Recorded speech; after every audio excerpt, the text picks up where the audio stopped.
नमस्कार। नेपाल टेलिभिजनको राति 8 बजेको यो समाचार बुलेटिनमा यहाँहरूलाई स्वागत छ। म गोविन्द रिताल र साथमा छु म श्वेता सिन्हा। सुरुमा प्रमुख समाचार।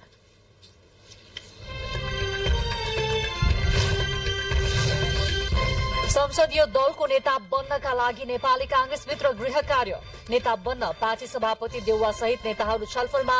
सरकार कांग्रेसको नेतृत्वमा बन्ने नेता शेखर कोइरालाको भनाई।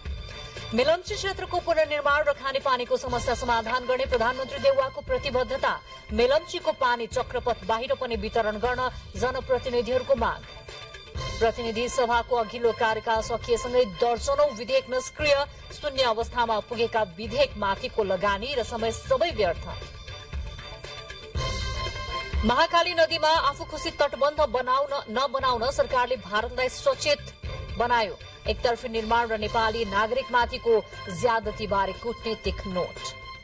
नेपालमा पछिल्लो 5 वर्षमा बाल मृत्यु दरमा सुधार। 5 वर्षभन्दा कम उमेरका बालबालिकामा हुने पुड्कोपनमा पनि कमी। पूर्ण स्तनपान गराउने आमाहरूको संख्या पनि घट्यो।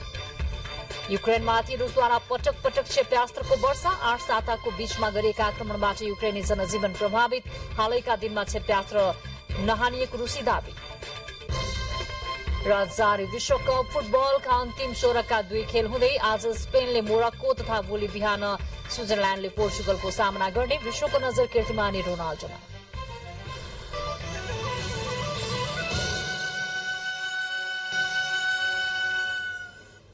समाचार अब विस्तारमा। नेपाली कांग्रेसका नेता डाक्टर शेखर कोइरालाले नेपाली कांग्रेसको नेतृत्वमा गठबन्धन सरकार बन्ने बताउनु भएको छ। विराटनगरमा नेपाली कांग्रेसका नेता गुरूराज घिमिरेद्वारा लिखित बाटो बिराएको राजनीति विचार संग्रहको विमोचन कार्यक्रमलाई सम्बोधन गर्दै नेता कोइरालाले अब बन्ने सरकार पनि गठबन्धनकै हुने बताउनु भएको हो। राजनीतिलाई सही बाटोमा ल्याउनु अबको मुख्य आवश्यकता रहेको र यसका लागि सबैको सहयोगको खाँचो रहेको उहाँको भनाइ छ।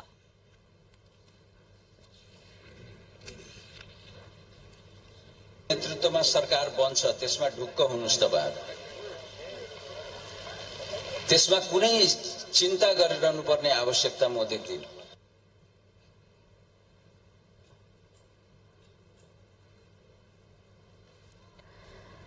समानुपातिक निर्वाचन प्रणाली मार्फत कम्तीमा 78 जना महिलाहरू एकैपटक संसद प्रवेश गर्नेछन्।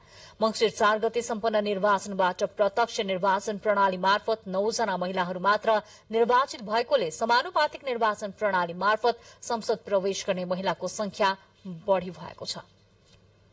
समानुपातिक निर्वाचन प्रणाली अन्तर्गत रहेको 110 सीट मध्ये कम्तीमा 78 सीट महिलाका लागि सुरक्षित हुनेछन्। सबैभन्दा ठूलो दल बनेको नेपाली कांग्रेसका तर्फबाट कम्तीमा 29 जना महिलाहरू एकैपटक संसद प्रवेश गर्नेछन्। नेकपा एमालेबाट 19, माओवादी केन्द्रबाट 13, राष्ट्रिय स्वतन्त्र पार्टीबाट 5, राष्ट्रिय प्रजातन्त्र पार्टीबाट 5, जनता समाजवादी पार्टीबाट 5 र जनमत पार्टीबाट 2 गरी 78 जना महिलाहरू समानुपातिक निर्वाचन प्रणालीबाट एकैपटक सांसद चयन हुनेछन्। समानुपातिक निर्वाचन प्रणालीबाट यति ठूलो संख्यामा महिलाहरू चयन भए पनि संसदमा महिलाको संख्या भने 33% नपुग्ने देखिन्छ। राष्ट्रिय सभाका 57 जना, प्रतिनिधि सभाको प्रत्यक्षतर्फ 165 र समानुपातिक तर्फको 110 जना गरी 332 सीट रहेको संसद छ।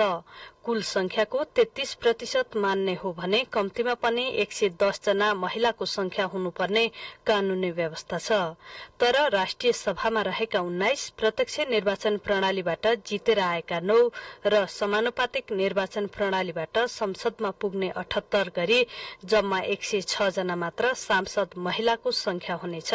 10 सीट जितेको एकीकृत समाजवादी पार्टी, 4 सीट जितेको लोकतान्त्रिक समाजवादी पार्टी, 3 सीट जितेको राष्ट्रिय उन्मुक्ति पार्टीका साथै 1 सीट जितेका राष्ट्रिय जनमोर्चा र नेपाल मजदुर किसान पार्टीले 3% को थ्रेशोल्ड नकटाएपछि समानुपातिक निर्वाचन प्रणालीबाट संसदमा प्रवेश गर्नेका लागि ढोका बन्द भयो, जसका कारण कानून त तोकिए भन्दा संसदमा पुग्ने महिलाको संख्या घट्ने देखिएको छ। सलोजा दहाल, नेपाल टेलिभिजन, काठमाडौँ। निर्वाचन पछिको नतिजाले दलभित्र र दलहरू बीचमा एक किसिमको तरंग उत्पन्न गराइदिएको छ, जसले सरकार गठनको गठजोरमा अहिले दलहरू लागेका छन्। निर्वाचन परिणाम अन्तिमतिर पुग्दा गठबन्धन दलले निर्वाचनको जनादेशले गठबन्धनको निरन्तरतामा जोड दिएको निष्कर्ष निकालेका छन्। सत्ता गठबन्धनको यो निष्कर्षसँगै सत्ता गठबन्धनमा रहेको प्रमुख घटक नेपाली कांग्रेसभित्र संसदीय दलको नेता बन्नका लागि गृह कार्य सुरु भइसकेको छ। आम निर्वाचनबाट संघीय सदनमा सबैभन्दा ठूलो दल बन्ने देखिएको नेपाली कांग्रेसभित्र भावी सरकारको नेतृत्व आफ्नो दलले पाउने अपेक्षासहित संसदीय दलको नेता को बन्ने भन्ने बहस शुरू भएको छ। गठबन्धन दलको सोमबारको बैठकमा सत्ता घटक दल माओवादी केन्द्र र नेकपा एकीकृत समाजवादीले भावी सरकार नेतृत्वको विषय उठाएसँगै नेपाली कांग्रेसभित्र संसदीय दलको नेताको बहस शुरू भएको हो। आज मात्र नेपाली कांग्रेसका सभापति एवं प्रधानमन्त्री शेरबहादुर देउवाले आफूलाई बधाई दिन बालुवाटार पुग्नुभएका नेता शशाङ्क कोइरालासँग आफूलाई संसदीय दलको नेता चुन्न र त्यसको लागि समर्थन गर्न आग्रह गर्नुभएको छ। यो सँगै भावी सरकारको नेतृत्वको सम्बन्धमा प्रधानमन्त्री एवं नेपाली कांग्रेसका पार्टी सभापति देउवाले राख्दै आएको मौनता तोडिएको छ। भावी सरकारको नेतृत्वका लागि देउवाले संसदीय दलको नेता बन्न गृहकार्य शुरू गरिसकेको सन्देश समेत प्रभाव भएको छ। त्यसैगरी सभापति देउवाले यस सम्बन्धमा अर्का नेता शेखर कोइरालासँग पनि भेटवार्ता गर्नुभएको छ। उक्त भेटवार्तामा पनि संसदीय दलको नेतामा आफूलाई समर्थन गर्न देउवाले आग्रह गरेका खबरहरू आएका छन्। त्यसो त भावी प्रधानमन्त्रीमा देउवा इतर मानिएका नेता रामचन्द्र पौडेल, गगन थापाको पनि दाबी रहँदै आएको छ। नेता पौडेलले देश र पार्टीका लागि आफ्नो भूमिका आवश्यक रहेको भन्दै आफू नै संसदीय दलको नेता बन्ने दाबी गर्दै नेताहरूसँग समर्थनको अपील समेत गर्नुभएको छ।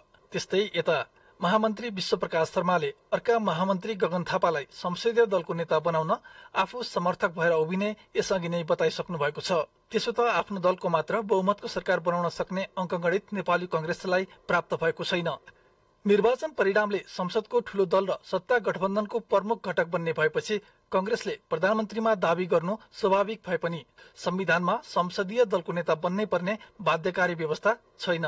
संविधानको धारा 76 को 2 मा सदनमा कुनै दलको स्पष्ट बहुमत नभएको अवस्थामा 2 वा 2 भन्दा बढी दलको समर्थनमा बहुमत प्राप्त गर्ने व्यक्ति प्रधानमन्त्रीमा नियुक्त हुन सक्ने व्यवस्था गरिएको छ। तर नेपाली कांग्रेसको विधानले भने पार्टीको संसदीय दलको नेतालाई मात्र प्रधानमन्त्रीको उम्मेद्वारको रूपमा पार्टीले सिफारिस गर्ने व्यवस्था गरेको छ। राजेन्द्र पोखरेल, नेपाल टेलिभिजन।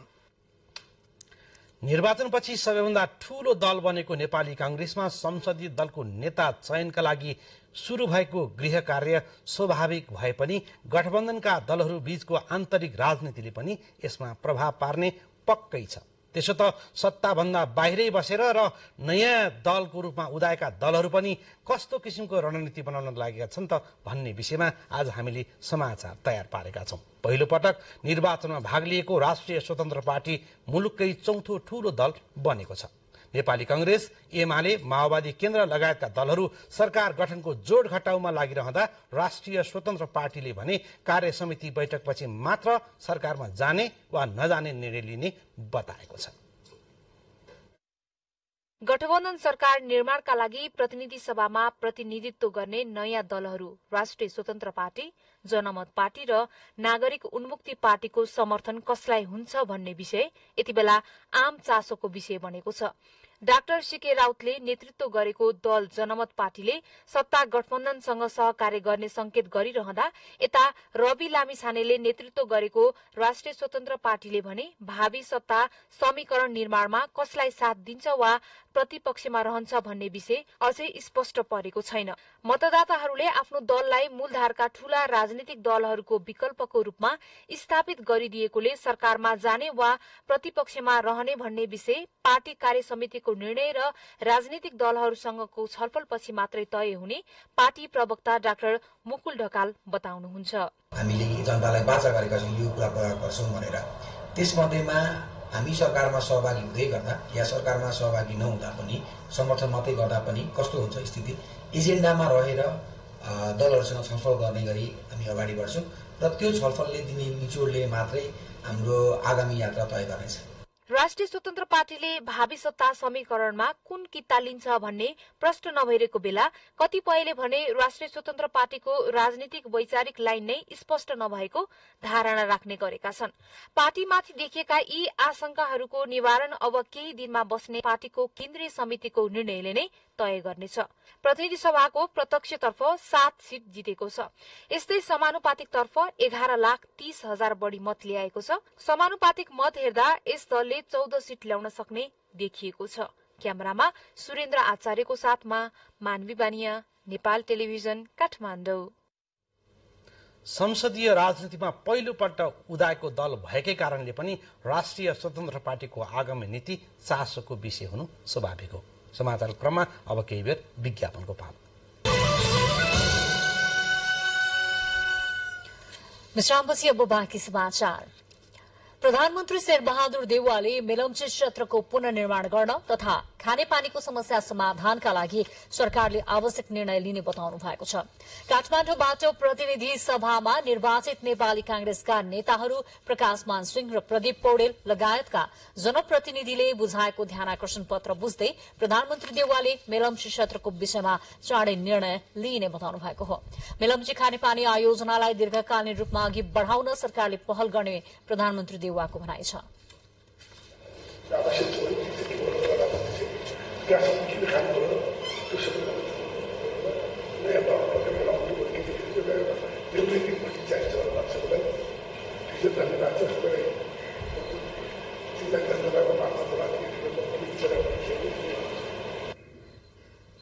काठमाडौँ क्षेत्र नम्बर 1बाट निर्वाचित सांसद सिंहले सरकारद्वारा मेलम्ची खानेपानी विकास समिति खारेज गरिँदा आयोजनाको कामले पूर्णता नपाएकोले सो समिति पुनः गठन गर्नुपर्ने वा त्यसको विकल्प खोज्न सरकारसँग माग गर्नुभयो। अनिवार्यता देखिएकोले तत्काल मेलम्ची खानेपानी विकास समिति युक्ताउनु पर्ने वा अन्य आवश्यक निर्णय लिनुपर्ने। 2. मुहान क्षेत्रको स्थानीय तहको माग सम्बन्धमा सम्बन्धित पालिकासँग छलफल गरी टुङ्गोमा पुग्नुपर्ने। यस्तै काठमाडौँ क्षेत्र नम्बर 5बाट निर्वाचित सांसद प्रदीप पौडेलले चक्रपथ भन्दा बाहिरको क्षेत्रमा पनि मेलम्चीको पानी समान वितरण हुने गरी योजना बनाउनु पर्ने बताउनुभयो। वर्षाको समयमा त्यहाँ पानी बन्द हुन्छ, त्यसले यहाँको पूर्ण आवश्यकता पूरा हुन सक्दैन। 5 महिना त्यसको विकल्प कसरी खोज्ने? त्यसैले 12 महिना पानी प्रवाह हुने गरी त्यसलाई उपयोग गरिनुपर्छ। मेलम्ची खानेपानी आयोजनाका विषयमा काठमाडौँका जनप्रतिनिधिहरूले सरकारको ध्यान आकर्षण गराएका हुन्। गत साता सिंह नेतृत्वको टोलीले सिन्धुपाल्चोक स्थित मेलम्चीको स्थलगत अवलोकन समेत गरेको थियो। प्रतिनिधि सभाको अघिल्लो कार्यकाल समाप्त भएसँगै निष्क्रिय भएका दर्जनौं विधेयक अब फेरि शून्य अवस्थाबाट मात्र शुरू हुने भएको छ। अघिल्लो प्रतिनिधि सभाको कार्यकाल समाप्त भएसँगै 27 वटा विधेयक निष्क्रिय भएका छन् र 12 वटा विधेयक सरकार आफैले फिर्ता लिएको संसद सचिवालयले जनाएको छ। सचिवालयका सहप्रवक्ता दशरथ धमलाले प्रतिनिधि सभाबाट 5 र राष्ट्रिय सभाबाट 7 गरी 12 वटा विधेयक सरकारले फिर्ता लिएको छ। राजनैतिक दलबीच सहमति र समझदारी हुन नसक्दा यसअघिको कार्यकालमा अघि बढ़ाइएका ती विधेयक अब निष्क्रिय बन्न पुगेका हुन्। निष्क्रिय बनेका विधेयकले आउँदो प्रतिनिधि सभामा फेरि शुरूदेखिका सबै प्रक्रिया पूरा गर्नुपर्ने भएकोले यसअघिको समय र लगानी सबै व्यर्थ भएका छन्। संघीय संसदको पहिलो कार्यकाल शुरू भए यता 153 विधेयक दर्ता भएका थिए। निष्क्रिय भएका 27 मध्ये प्रतिनिधि सभामा उत्पत्ति भई त्यहाँ विभिन्न चरणमा रहेका 21 वटा विधेयक रहेको संसद सचिवालयले जनाएको छ। गण्डकी प्रदेशका नवनिर्वाचित प्रदेशसभा सदस्य राजीव गुरूङले जनताको सेवाका लागि राजनीतिमा आएको बताउनु भएको छ। स्वतन्त्र रूपमा निर्वाचित हुनुभएका सांसद गुरूङले नेकपा एकीकृत समाजवादी पार्टी प्रवेश गरे लगतै आफू पदका लागि नभई जनताको सेवाका लागि पार्टी प्रवेश गरेको बताउनुभयो।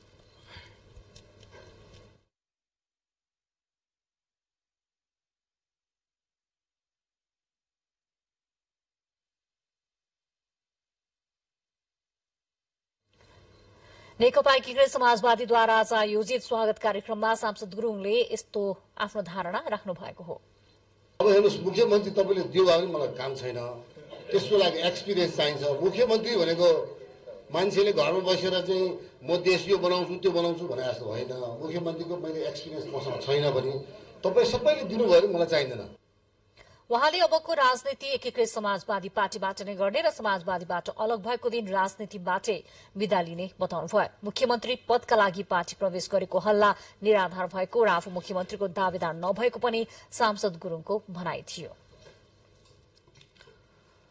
सरकारले महाकाली नदीमा आफू खुशी तटबन्ध नबनाउन भारतलाई कूटनीतिक नोट पठाएको छ। दार्चुलाको सीमा क्षेत्रमा पर्ने महाकाली नदीको धार परिवर्तन गर्ने गरी भारतले एकतर्फी रूपमा तटबन्ध बनाउन लागेपछि परराष्ट्र मन्त्रालयले काठमाडौँ स्थित भारतीय दूतावास मार्फत कूटनीतिक नोट पठाएर सचेत बनाएको हो। परराष्ट्र मन्त्रालयकी प्रवक्ता सेवा लम्सालले एकतर्फी रूपमा निर्माण भइरहेको तटबन्ध निर्माण रोक्न र त्यसैको बहानामा नेपाली नागरिकहरूमाथि भएको ज्यादतीलाई लिएर कूटनीतिक नोट पठाएको जानकारी दिनुभयो। कूटनीतिक नोटमा नेपालले भारतलाई महाकालीमा एकतर्फी रूपमा भइरहेको तटबन्ध निर्माण कार्य रोक्न, सीमा क्षेत्रमा निर्माण कार्य गर्दा नेपालसँग पनि सहमति लिन र सीमा क्षेत्रमा शान्ति व्यवस्था खलबलिने गरी कुनै किसिमका क्रियाकलाप नगर्न सचेत रहनुपर्ने विषय उल्लेख गरिएको छ। दार्चुलाको सीमा क्षेत्रमा महाकाली नदीले भारतीय पक्षले तटबन्ध बनाउन सुरु गरेपछि केही दिन अघि त्यसको विरोध गरेका नेपालीहरू माथि भएको ढुङ्गा प्रहारबाट केही घाइते समेत भएका थिए। घटनाबारे गृह मन्त्रालयले तयार पारेको स्थलगत प्रतिवेदन परराष्ट्र मन्त्रालयलाई बुझाएपछि सरकारले भारतलाई कूटनीतिक नोट पठाएको हो। नेपालमा पछिल्लो 5 वर्षमा बाल मृत्युदर घटेको छ। हालै सार्वजनिक गरिएको नेपाल जनसांख्यिक तथा स्वास्थ्य सर्वेक्षण 2022ले नेपालमा 5 वर्षमा बाल मृत्युदर घटेको देखाएको हो। सर्वेक्षण अनुसार नेपालमा प्रति 1000मा 33 जना बाल मृत्युदर भएको उल्लेख गरिएको छ। यसअघि सन् 2016मा गरिएको सर्वेक्षणमा प्रति 1000मा 39 जना बाल मृत्युदर रहेको थियो। यस्तै सर्वेक्षण प्रतिवेदनले पूर्ण स्तनपान गराउने आमाहरूको संख्या भने घट्दै गएको देखाएको छ। अहिले 56% आमाले मात्रै शिशु जन्मिएको 5 महिनासम्म पूर्ण स्तनपान गराउने गरेको पाइएको सर्वेक्षणमा उल्लेख छ। सन् 2016मा गरिएको यस्तै सर्वेक्षणमा नेपालमा पूर्ण स्तनपान गराउने आमाको प्रतिशत 66% रहेको उल्लेख थियो। यस्तै नेपालमा 5 वर्षभन्दा कम उमेरका बालबालिकामा हुने पुड्कोपनामा पनि उल्लेखनीय सुधार आएको छ। स्वास्थ्य सर्वेक्षण अनुसार नेपालमा 5 वर्षभन्दा कम उमेर समूहका बालबालिकामा हुने पुड्कोपनमा 11%ले कमी आएको छ। सर्वेक्षण अनुसार पुड्कोपना बालबालिकामा हुने झरेर 25%मा आएको जनाइएको छ। समाचारको क्रममा अब केही बेर विज्ञापनको पालो। अब बाँकी समाचार। पर्यटन तथा नागरिक उड्डयन मन्त्री जीवनराम श्रेष्ठले नेपालसम्म सबै नेपालीको साझा सम्मत भएको बताउनु भएको छ। नेपाल प्रज्ञा प्रतिष्ठान र नेपाल सम्मत निहुँ राष्ट्रिय समारोह समितिले काठमाडौँमा आयोजना गरेको अन्तर्क्रियामा मन्त्री श्रेष्ठले ऐतिहासिक महत्व भएको नेपाल सम्मत व्यवहारमा लागू नभए पनि ऐतिहासिक पहिचान रहेको बताउनुभयो। मन्त्री श्रेष्ठले देशको नाममा स्थापित सम्म सबै नेपालीको साझा भएकाले आवश्यक अध्ययन गरिने बताउनुभयो।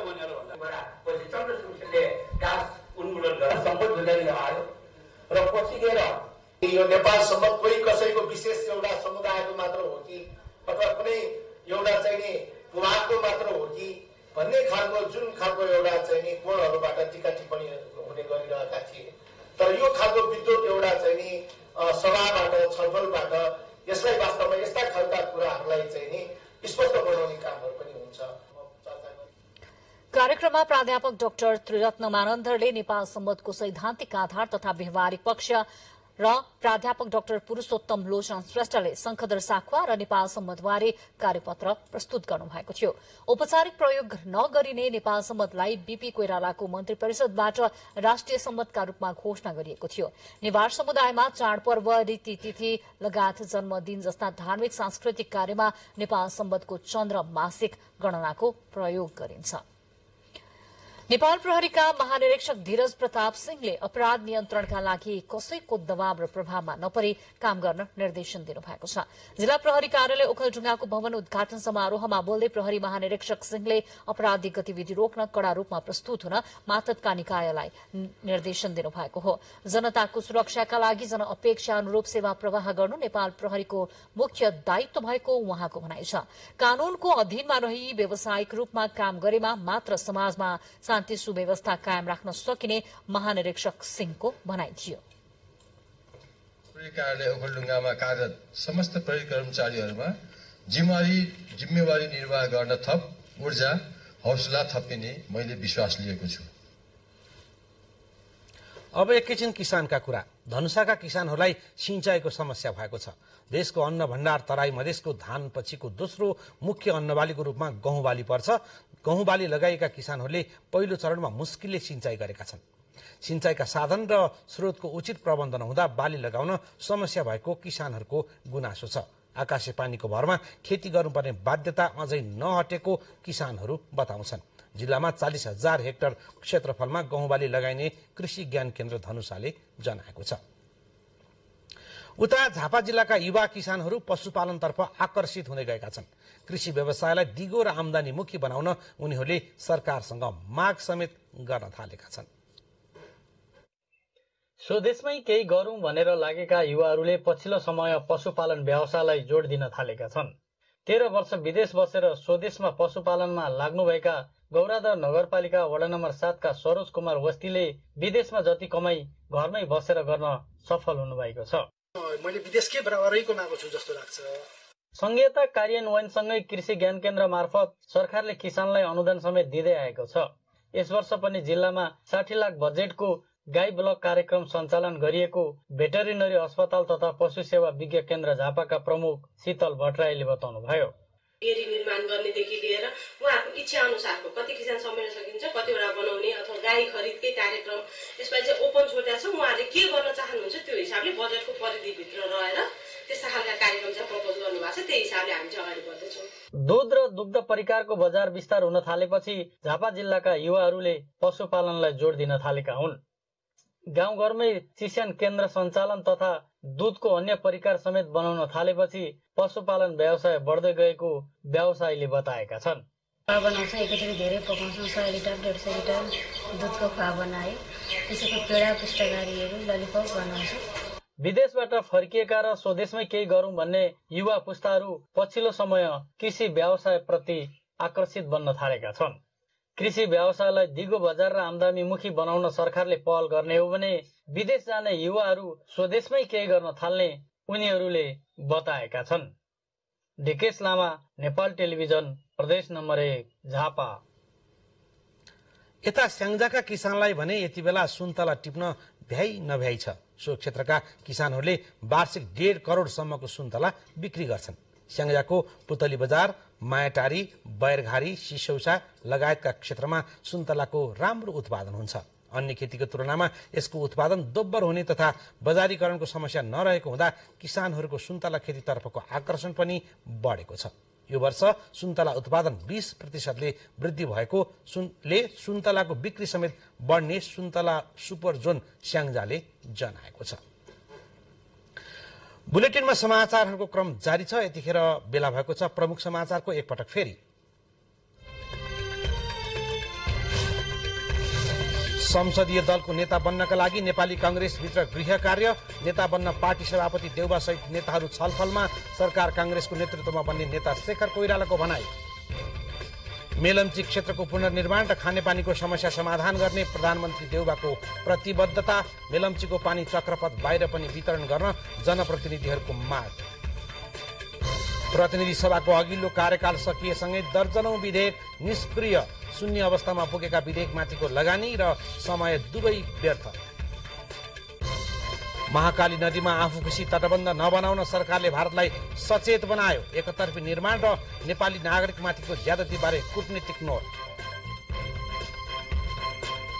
नेपालमा पछिल्लो 5 वर्षमा बाल मृत्यु दर घट्यो। 5 वर्षभन्दा कम उमेरका बालबालिकामा हुने पुड्कोपनमा पनि कमी। पूर्ण स्तनपान गराउने आमाहरूको संख्या भने घट्यो। युक्रेनमाथि रुसद्वारा पटक पटक क्षेप्यास्त्र प्रहार। 8 साताको बीचमा गरिएका आक्रमणबाट युक्रेनी जनजीवन प्रभावित। हालैका दिनमा क्षेप्यास्त्र नहानिएको रुसी दावी। र जारी विश्वकप फुटबलका अन्तिम 16 का 2 खेल हुँदै आज स्पेनले मोरक्को तथा भोलि बिहान स्विजरल्याण्डले पोर्चुगलको सामना गर्ने विश्वभरको नजर कीर्तिमानी रोनाल्डोमा। त्रिवी शिक्षण अस्पताल महाराजगंज स्थित मनमोहन कार्डियोथेरासिक भास्कुलर तथा ट्रान्सप्लान्ट सेन्टरमा अक्सिजन प्लान्ट स्थापना गरिएको छ। मुटुका बिरामीहरूको विशेषज्ञ उपचार सेवा दिँदै आएको अस्पतालमा एकपटकमा 50 जनासम्म बिरामीलाई सेवा दिन सक्ने गरी अक्सिजन प्लान्टको स्थापना गरी सञ्चालनमा ल्याइएको हो। प्लान्टबाट प्रति सेकेण्ड 240 लिटरसम्म अक्सिजन उत्पादन गर्न सकिने अस्पतालले जनाएको छ। कोका कोला फाउन्डेशनको सहयोगमा क्रिएसनद्वारा स्थापना गरिएको प्लान्ट आज अस्पतालमा आयोजित कार्यक्रमका बीच हस्तान्तरण गरिएको हो। लैंगिक हिंसा विरुद्धको 16 दिने महिला हिंसा विरुद्ध अभियानको अवसर पारेर बुढा नीलकण्ठ नगरपालिकाले महिला हिंसा विरुद्ध कविता प्रतियोगिताको आयोजना गरेको छ। नगरपालिकाको आयोजनामा भएको लैंगिक हिंसा विरुद्ध हाम्रो सचेतना विषयक कविता लेखन एवं वाचन प्रतियोगितामा उत्कृष्ट भएका प्रतियोगीहरूलाई पुरस्कृत गरिएको थियो। कार्यक्रममा 18 जना महिला स्वास्थ्य स्वयंसेविकाहरूलाई पनि सम्मानित गरिएको थियो। महिला हिंसा विरुद्ध सचेतना फैलाउन कविता प्रतियोगिताको आयोजना गरिएको भन्नुहुँदै नगरकी उपप्रमुख अनिता लामाले स्वास्थ्य क्षेत्रमा गाउँ टोलमा पुर्याएको योगदानको कदर स्वरूप महिला स्वयंसेवीकाहरूलाई सम्मान गरिएको बताउनुभयो। लैंगिक हिंसा विरुद्ध 16 दिने अभियान अन्तर्गत नगरपालिकाले विभिन्न कार्यक्रमहरूको आयोजना गर्दै आइरहेको छ। अब एउटा अन्तर्राष्ट्रिय प्रसंग। रूसले 8 साताको बीचमा युक्रेनमा 8औं पटक क्षेपणास्त्रको वर्षा गरेको छ। रूसी आक्रमणका कारण पूर्वी क्षेत्रमा विद्युत आपूर्ति प्रभावित भएको विवरणहरू आएका छन्। दक्षिण युक्रेनको ओडेसामा पनि विद्युत कटौती भएको छ। आक्रमणमा 4 जना मारिएको युक्रेनले जनाएको छ। रूसी क्षेपणास्त्र आक्रमणपछि युक्रेनले आफ्नो पावर ग्रिडलाई स्थिर बनाउन आपतकालीन बन्द गरेको राष्ट्रपति भोलोडिमिर जेलेन्स्कीले बताउनुभयो। धेरै क्षेत्र प्रभावित भएको र स्थानीय अधिकारीहरूले आगामी दिनमा लगभग आधा कीव क्षेत्र बिजुलीविहीन रहने जानकारी गराएका छन्। उता रूसले भने युक्रेनमा हालैका दिनमा कुनै पनि क्षेपणास्त्र नहानिएको दावी गरेको छ। रूसी रक्षा मन्त्रालयले पश्चिमा मुलुकहरूले आरोप लगाए जस्तो आक्रमण रूसको तर्फबाट नभएको जिकिर गर्नुभयो। फेरि एकैछिन विज्ञापन।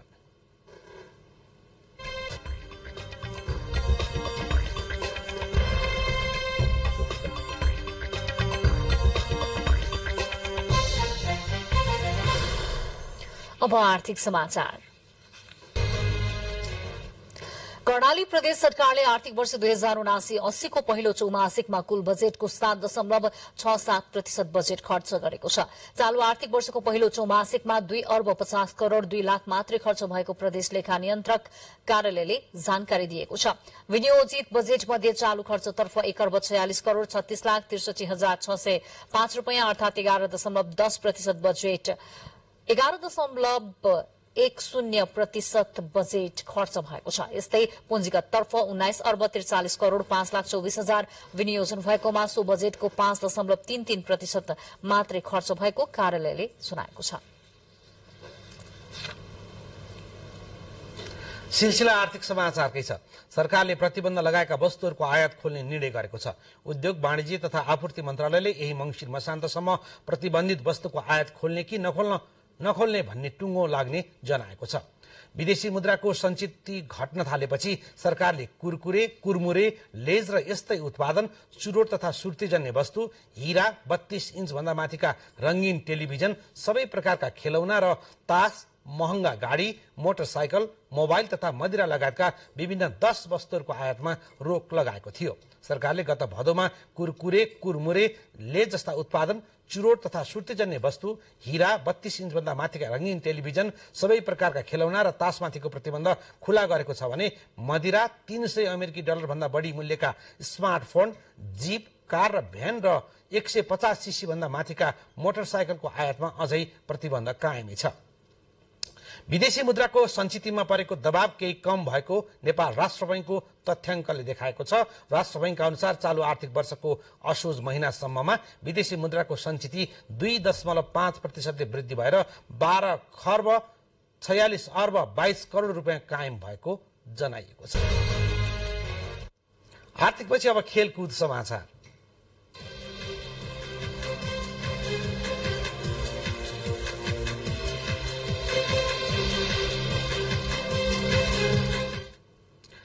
नामिबियामा जारी 1 दिवसीय विश्वकप लीग 2 त्रिदेशीय श्रृंखला अन्तर्गत दोस्रो खेलमा नेपालले भोलि आयोजक नामिबियासँग खेल्नेछ। नेपालले 1 खेलमा हार र 1 खेलमा बराबरी गरेको छ। नेपालले श्रीलंकाको पहिलो खेलमा नामिबियासँग वर्षातका कारण नतिजाविहीन भएपछि 1-1 अंक बाँडेको थियो। शीर्ष स्थानको स्कटल्याण्डले दुवै टोलीलाई हराएको छ। पहिलो खेलमा नामिबियालाई हराएको स्कटल्याण्डले नेपाललाई हराएर श्रीलंकामा लगातार दोस्रो जित निकालेको छ। हिजो भएको दोस्रो खेलमा नेपाल स्कटल्याण्डसँग 3 विकेटले पराजित भएको थियो। हालसम्म स्कटल्याण्ड 30 खेलमा 21 मा जित निकाल्दै 44 अंक बनाउँदा शीर्ष स्थानमा समेत उक्लिएको छ। अब प्रसंग फिफा विश्वकप 2022 को प्री क्वार्टर फाइनलका अन्तिम 2 खेलहरू आज र भोलि बिहान हुँदैछन्। आज स्पेन र मोरक्को बीचको खेल नेपाली समय अनुसार केही बेरमा शुरू हुँदैछ। मोरक्को समूह एफ को विजेता र स्पेन समूह ई को उपविजेता बन्दै नकआउट चरणमा पुगेका छन्। मोरक्को र स्पेन बीच भएको 3 खेलमा स्पेनले जित निकाल्न सफल भएको छ। त्यसैगरी भोलि बिहान पौने 1 बजे स्विजरल्याण्ड र पोर्चुगल आम्ने सामने हुँदैछन्। 5औं विश्वकपमा गोल गर्ने खेलाड़ीको कीर्तिमान बनाएका क्रिस्टियानो रोनाल्डोमाथि पोर्चुगलको आशा रहेको छ। पोर्चुगल समूह एच को विजेता र स्विजरल्याण्ड समूह जी को उपविजेता बन्दै नकआउट चरणमा पुगेका हुन्। यो खेलसँगै जारी कतार विश्वकपको क्वार्टर फाइनल समीकरण पूरा हुनेछ। 22औं संस्करणको क्वार्टर फाइनलमा उपाधि दावेदार Brazil, Argentina, England, Netherlands, Croatia र फ्रान्सले स्थान बनाइसकेका छन्। क्वार्टर फाइनलका खेलहरू बिहीबारबाट शुरू हुनेछन्।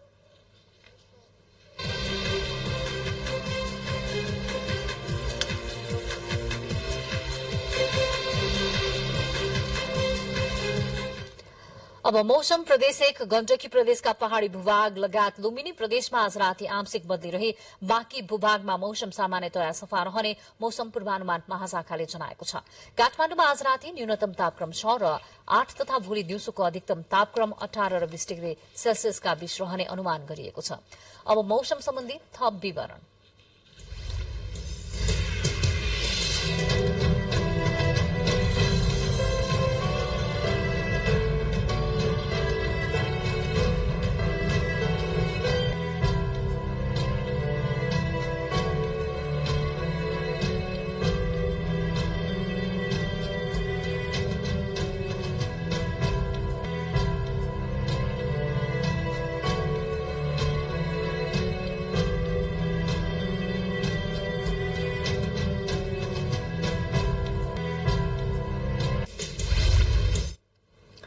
बुलेटिनको अन्त्यमा प्रमुख समाचार पुनः एकपटक।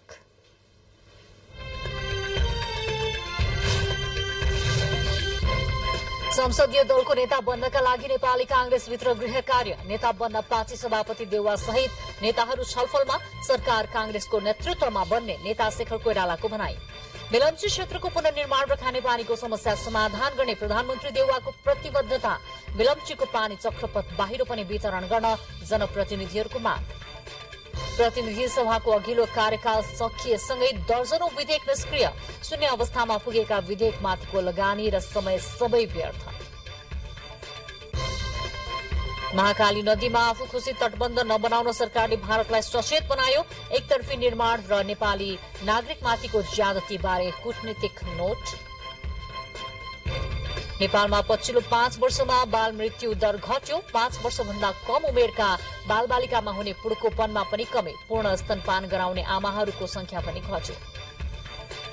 युक्रेनमाथि रूसद्वारा पटक पटक क्षेप्यास्त्रहरूको वर्षा। 8 साताको बीचमा गरिएका आक्रमणबाट युक्रेनी जनजीवन प्रभावित। हालैका दिनमा क्षेप्यास्त्र नहानिएको रूसी दावी।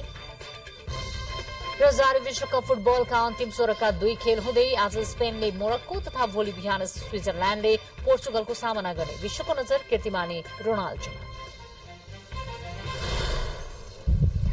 हवस् त यिनै समाचारसँगै अहिलेलाई बुलेटिन सकिएको छ। हामी सबैलाई बिदा दिनुहोस्। नमस्कार।